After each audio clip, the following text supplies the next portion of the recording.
cost exactly? Your health?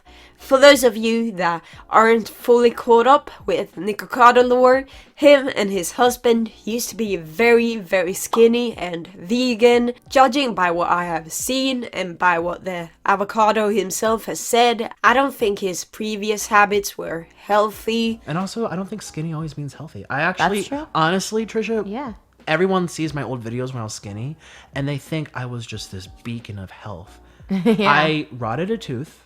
I had low B12 deficiency. My sex drive was terrible. Really? I wondered that. Okay. Terrible.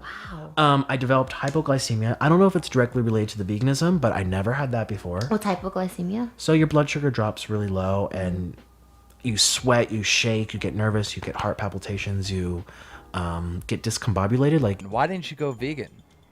Because it rots your brain. I've been very specific about this over the course of my 3-4 years as a mukbanger. Veganism rots the brain. Long term, I was living. You see what happens to these people? They become deranged. I believe he was suffering from a restrictive eating disorder, and hey, me too, dude. I could drink to that cheese. Unfortunately, eating won't help you when it's your brain that's completely f***ed, and in some cases, your eating might just develop into a binge eating disorder instead. Was the drastic weight gain inevitable? Maybe. Though it is my guess that being on YouTube and his income literally depending on his dietary choices has exacerbated his complicated relationship with food. Who are you beefing with these days? My damn husband. Honestly, that's really it. It's the worst of the kind of beef because I have to look at him all the time. What do you guys fight about?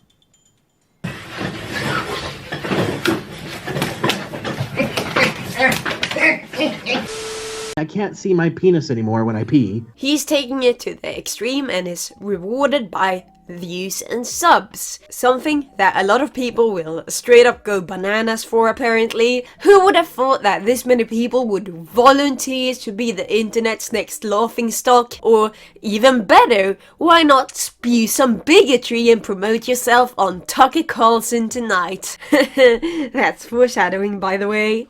Also less sexy. That's progress.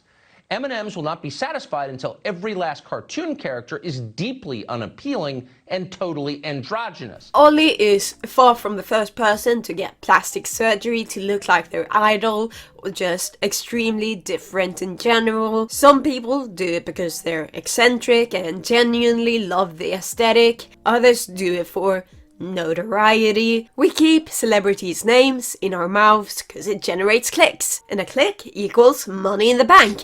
By literally attaching yourself to an already established figure, you can easily leech off of their popularity. It's been done before and it will keep on happening. Just like with trolling, it's very profitable, especially if you go on shows like Hooked on the Look and put yourself out there. I mean, come on, there's no denying that this is a good way to clickbait when you can put Jimin BTS in the title. K-pop has skyrocketed in popularity and BTS is the band. They even had their own BTS meal at McDonald's, and the last time we've seen anything like that was when they brought back their Szechuan sauce, making Rick and Morty cringe lords lose their shit. BTS has even been at the White House. They've met Joe Biden. With the whole, dealing with the whole, excuse me. The funny thing is that they could have just replaced Jimin with Oli London and Sleepy Joe would have been none the wiser. No, it's true. It's true. I don't think Oli London would be half as notorious if he said he just wanted to look like some Korean dude. He knows that anything BTS is bound to attract people, and their stands are rabid, so it doesn't matter whether they like him or hate him. ARMY will make fun of him, but that's engagement and money in Oli's pocket. The one thing you should know about influencerdom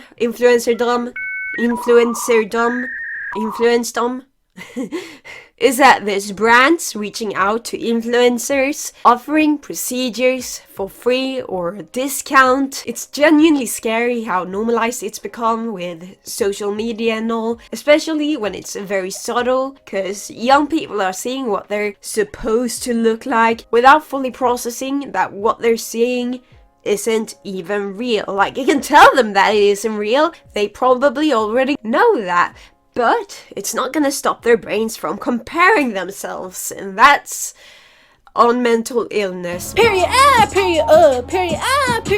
Though I doubt anyone looks at Oli London and thinks, how am I supposed to feel beautiful when this is the beauty standards, when this is what I'm up against? I think people are more likely to see him as a cautionary tale, and that's kind of the opposite of promotional, so I don't know if brands would want to work with him.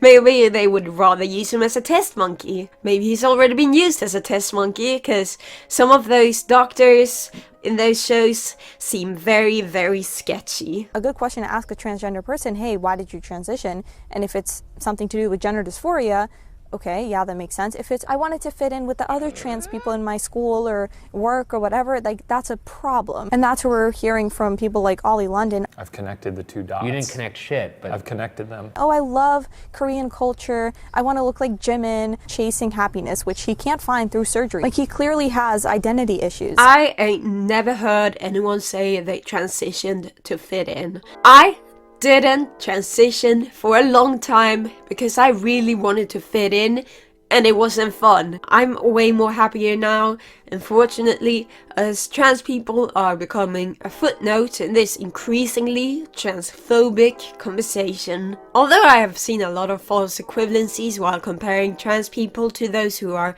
hooked on the look, trademarked. It's for attention, it's to cope with trauma. They saw someone online who was doing it. Social media is corrupting our youth, believe it or not, but a lot of trans people just want to integrate into society society. I'm so excited to get on testosterone and just become another guy. That's the difference between me and, let's say, human Barbie. Period up. Or Michael Jackson lookalike. I am a regular old he, him, you see every day, and they're a with transphobia on the rise and our literal existence becoming a topic of debate, internet cockroaches like Oli London are using these polarizing topics to their advantage. I identify as Korean.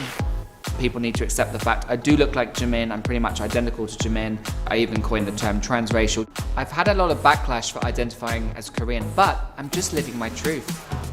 Can you understand why people have said it's racist for you to call yourself Korean? People that call me racist, it's like, you know, actually get to know me. It's easy to say that word, it's easy to say that person because, you know, whatever reason, but what you are doing is really giving white savior, like it really is, because you seem to think that you can adopt the oppressions of minorities. What do you think you can do as someone who is so far removed from that experience? These people are fearing for their lives in the UK. So do you think it's better for no one to say anything and speak up for these people? I'm speaking up for these people. I'm trying to help. In this video of Oli London talking about transracialism with a black woman he's seen wearing cornrows. Not only does it look absolutely terrible on him, why does it look like he has pink eye, by the way? What is this look? But it's also the only time we've seen him with this particular hairstyle.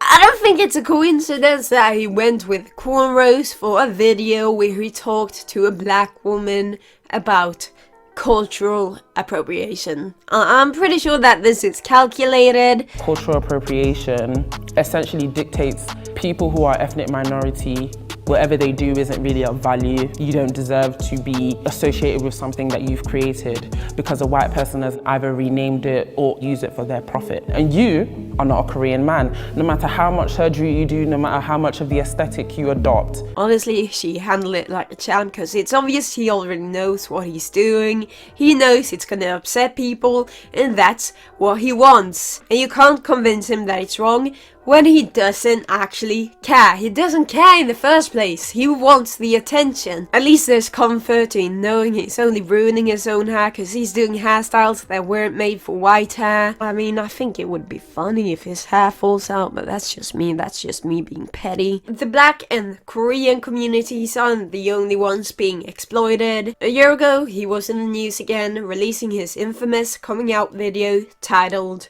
Being Korean. It's a very tough decision to come out this way, but I am coming out as non-binary. I don't feel I identify as male or female, I just feel like I'm just in the middle. And my pronouns are they, them, Korean, Jimin, because I know a lot of people don't understand me, but I do identify as Korean, and I do look Korean now. I do feel Korean. I don't identify as British, so please don't refer to me, any media or anyone online, as British, because I identify as Korean. That's just my culture, that's my home country, that's exactly how I look now. I've finally had the courage. I've undergone my racial, can't think of the word, transitional surgery. You know, I've transitioned to a non-binary person, they, them, Korean, Jimin. In this interview, you can tell there's that same narcissism that we see with non-binary people saying, oh, well, my truth is the only truth, my truth is what matters. If I say that I'm non-binary, then I'm non-binary. How can you question that? Especially as a cis-racial person.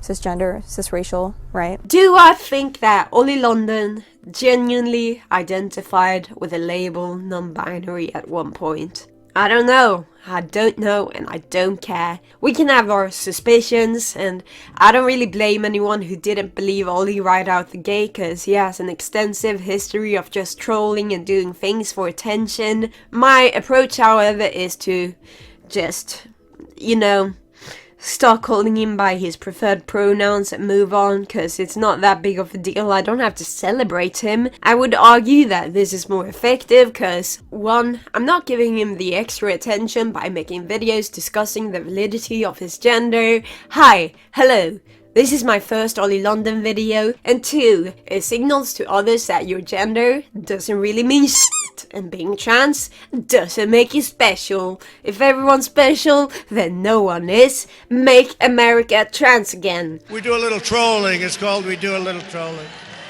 3, it's funny to misgender someone who's trying to be a twat. Let's say Tucker Carlson puts she/her pronouns in the bio. You think you're slick? You think I'm not gonna call you she/her? You think I'm not gonna respect your pronouns? You think I'm not gonna feminize you and call you my pretty little princess? Dude, you're underestimating my willingness to maliciously comply. I'm the fool. I'm getting hashtag trolled. I'm just following orders. Ma'am. We do a little trolling, it's called We Do a Little Trolling.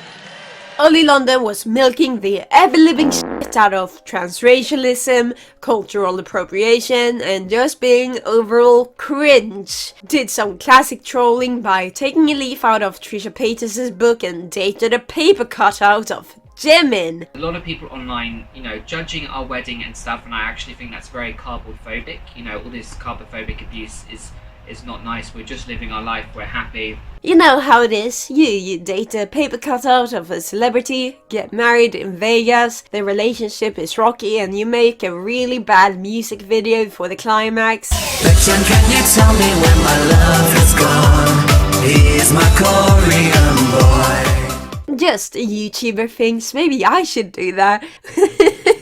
What paper cutout should I date? I mean, my friend has a paper cutout of 𝒄𝒏𝒂 from 𝒂𝒂💏, but they live in America, so tough luck, I guess. YouTubers are like sharks, so if we don't keep on moving, we'll die. You gotta keep your eyes on the next trend, and the next trend is gender critical grifting. That's right, Oli London has seen the light and realized that transgenderism is actually a cult. He initially made a video where he announced his detransition. Already looking at the thumbnail, you can tell he's misrepresenting the situation. We're greeted by Oli, YouTuber apology style, and he's wearing a red cap saying, "Make Korea boos great again." They were never great to begin with. So basically, as you guys know, I transitioned. I became a Korean woman.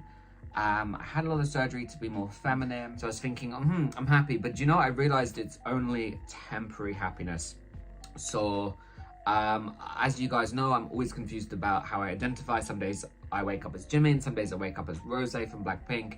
And I'm trying to be myself, as you guys know in one of my last videos, but I've come to realize that actually I am a man and I want to stay as a man, so I'm going to revert to my original pronouns, which is he, him, and Korean. So these are going to be my pronouns again, and I really do appreciate everyone for respecting my pronouns and calling me she, her. I think everyone should be able to experiment with gender, and if they realize it's not for them, then at least they know. At least they tried. You'll never know if you don't try. So if Oli announced that he was a woman, I would be like, okay, cool, but literally no one accepts you as a Korean. I'm working on myself. I am improving as a human being. I'm trying to help people. So for any member of the trans community, I just want you to know I'm here to help. I will share as much as I can to try and help you guys. If you have any questions, you guys can leave me questions on TikTok or Instagram and I will try to answer. Literally no one should ask this man for advice on anything. I've seen his TikToks. He's so concentrated on the pattern of hand signs and he's about to lose control of his bowel movements any second now and defecate his pants. Someone commented, "One time I dropped my candle on a hot sheet of metal and his face melted." He looked like how he looked when he melted. That's funny. You know what else is funny? This. As you've probably seen, I actually shaved all my hair off. And I'm donating all my hair to help the women of Iran, because even though I'm back to being a man, I want to be the biggest advocate for women, so I just want to speak up for the women in Iran. So my hair is going to that cause, and if I can help any woman in Iran, I will be very happy. Bruh, I thought those were Korean extensions. Can you donate that? Also, pretty sure you need to braid your hair in sections and cut it off. You can't just send a ball of your tangled hair. What are they even gonna do with that? super glue it to their heads. Let's look at the description. Oli London's Korean hair, in parentheses, charity auction. TikTok's most famous Korean hair. Okay, that's not true. 100% pure Korean. Item is used with one previous owner. You mean the person who grew it out? Previous owner, what? All I want to say to the trans community, please take your time. I'm here if you have any questions, if you need any help. But yeah, it's really tough, and I know a lot of teenagers, like in the UK, are having the surgery. Their girls are removing their breasts, and then they have the bad scars, and then they regret it in the future. So, guys, just be careful with your decisions. It's a big step, transforming your gender. You know, I'm not going to get addicted. I think we're past that. I think we're past that, Oli. You think I'm addicted? Do you not think you're addicted? Once again, the last person anyone should talk and get advice from is Oli. You have a plastic surgery addiction. We are not the same. We are not the same, Oli. I think he knows we're not the same, but he's realized that if you post as a detransitioner speaking out against the evils of transition, there's loads of people willing to give you a platform. For example, Tucker Carlson. And by the way, guys, I know a lot of us disagree with Tucker Carlson, but that's not a reason to misgender someone. It says she, her in Tucker's bio, and I hope we all can respect that. Oli London, thanks so much for coming on. So why did you decide to become a Korean woman? Who told you that was possible? Yeah, I mean, that's what I'm wondering too, Tucker. Who told you that? Is it any wonder people like me and young people want to change their gender when we have the normalization of this in our schools in this country? First of all, Oli, you're 32 and you're getting surgery way before you decided to milk the transgender outrage. Secondly, you're British. It's not your fucking country. And you're British. You're British. No one should listen to you. Fuck off. This is the new norm, and schools are teaching about toxic masculinity. They're eroding the alpha male. The alpha straight male has been eroded. This is my favorite part, by the way. He's just throwing out buzzwords that rightoid freaks use and makes no sense, and Tucker is just nodding along like, yes, of course, the alpha straight male is being eroded. Yes, yes. The brain rot here is immaculate. I love this. Let me ask you a question, and I'm not mocking you at all. It's a sincere question. Did it make you happier? Did you feel when you, quote, transitioned and started living as something that you weren't, did you feel like you were that thing, and were you at peace inside? You know, I've never really found happiness until recently. So I was always struggling with my looks, as most kids do, especially as a teenager. Between, you know, the age of 11 to 13, kids change, and kids start to question themselves. They start to question their looks, their identity. They have self-esteem issues. This is normal. Again, Oli, you're an adult. You're 32 doing all of this for attention online. You would have gotten all of those surgeries whether you labeled yourself as trans or not. Get a fucking grip, Oli. He's going on all of these different shows. If you ask me, he's probably reaching out to a majority of them, like he did with that one K-pop podcast. Honestly, it's all just a crock of shit. Go watch it on your own. He posts it on his YouTube channel. I think this one interview with a woman was funny though, because the whole time you can see the woman is trying to hold back laughter. I love it. I love it. It's great. So since then, I've been going 3 times a week. And I just think there's so many good things in the Bible. Oli has also been very vocal on Twitter, putting out bangers such as, I want to be an alpha male again. Me too. I want to get on T. Trolls are coming at me with maymays now. How original. Lol. They are working hard to try and silence me. They believe in child mutilation and indoctrination from age 5. Please all join me in calling out the madness of gender-affirming care and fight back against being silenced. Clearly you don't own an air fryer. Why does he have that profile picture? Hates, keep up with the memes. Y'all are entertaining me. Crying, laughing emoji. They share the same voice actor. Woke trolls trying to attack me saying I never transitioned. Are you kidding me?